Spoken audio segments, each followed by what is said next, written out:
Hi guys, today I'm going to tell you how to make checkerboard on a Rubik's Cube. To make checkerboard, hold the cube from any side, then just follow me. Now turn the Rubik's Cube to another side.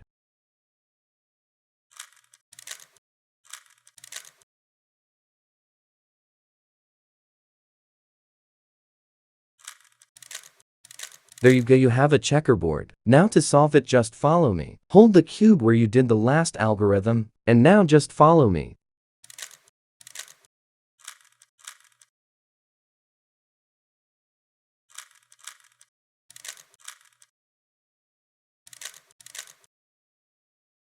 Today's shoutout goes to a Jessica. His or her channel link will be in description. And if you are wondering how to get a shoutout, it's simple, just subscribe and say done in the comments. Thanks for watching.